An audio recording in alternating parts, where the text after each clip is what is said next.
Hello, this is Catherine Cameron. And I'm Julia Wright.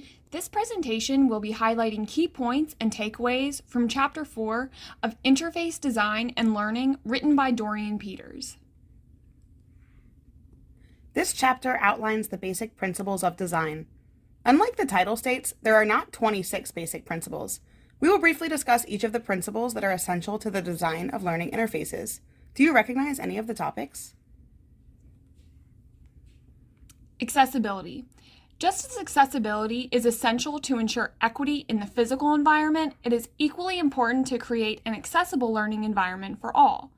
The World Wide Web Consortium states a list of guidelines for web accessibility that interface designers should be well versed in. It is critical to follow these guidelines, especially for education. The World Wide Web Consortium is very closely related to UDL principles we should already be familiar with. Questions to consider for accessibility. Is your text readable and understandable? Does your content appear and operate in predictable ways? Cultural signifiers should not be used when creating digital content. The textbook gave an example that in the US, green means go and red means stop. However, that may not be the same universally and may cause undue confusion for the learner. Affordance and signifiers. According to Peters, an affordance is something about an object that allows for it to be used for a certain action. You know a knob is to be turned. A cord is to be pulled. And a button is to be pushed. Perceived affordances in the digital world are aspects of the design of things and interactions that communicate the purpose to the learner. Signifiers should allow the user to focus on the learning rather than the operation of the digital tool. Desirable difficulty and errors. If failure is planned to aid in the learning process, the failure should be an intentional feature by the instructional designer as opposed to the interface designer.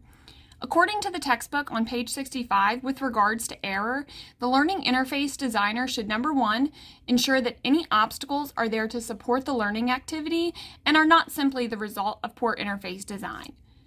Number two, create forgiving designs and provide rich feedback. The last two on the list will be discussed further in Chapter 9. Schoology and Blackboard are good examples of learning platforms that provide opportunity for rigorous learning experiences that aren't hampered by complicated designs. Expertise reversal effect. The textbook states a major caveat to many of the strategies listed in this book is that guidelines sometimes break down when it comes to experts. This is known in the research world as the expertise reversal effect. In essence, strategies for interface and learning design are usually geared towards novices. If your audience has more experience on the topic, visual aids are not as important as they are for beginners or novices on the topic. You will see when we get to scaffolding that support should be gradually removed so that the learner can ultimately achieve success independently. Extraneous cognitive load. This visual describes that the cognitive load should be taken up mostly by the learning activity and not learning how to navigate the interface. Learners have a limited cognitive load, and it is important to create space for actual learning. Intrinsic complexity. When you're avoiding the extraneous complexity associated with interface design, you must remember to still incorporate complexity into your learning material. You know how a maze works. The goal is clear, and you know the way to achieve it.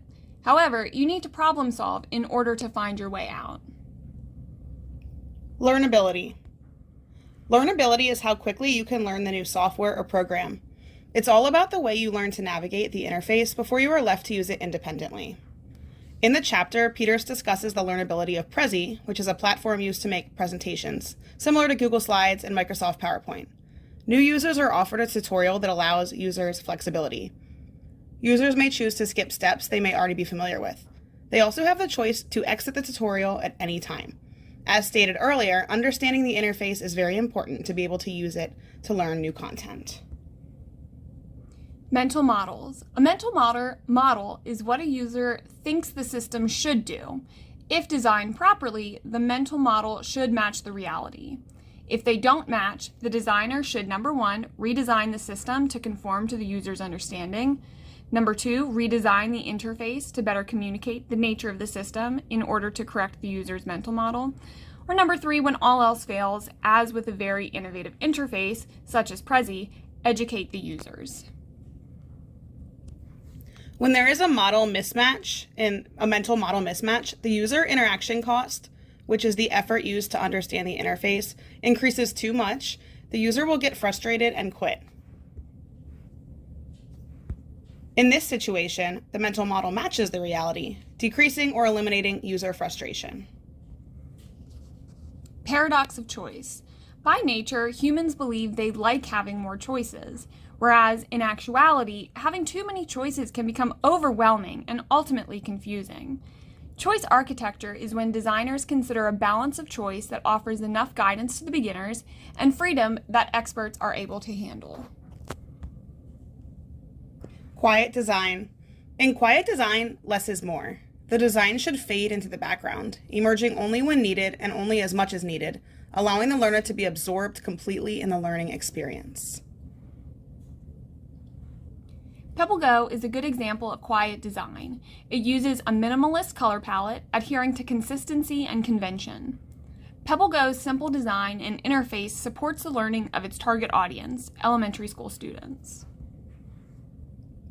Scaffolding. Just like physical scaffolding, learning support should be provided until the user doesn't need them anymore. A gradual release of independence allows the learners to complete learning activities with just the right amount of guidance. This takes us to the end of our basic principles. All of these principles are essential to consider in the process of creating effective designs for learning. Here are some questions to stop and reflect on.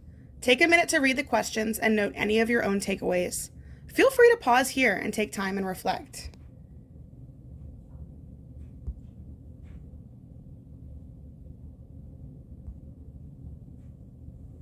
We look forward to hearing your reflections in the comment section. Thank you for your time.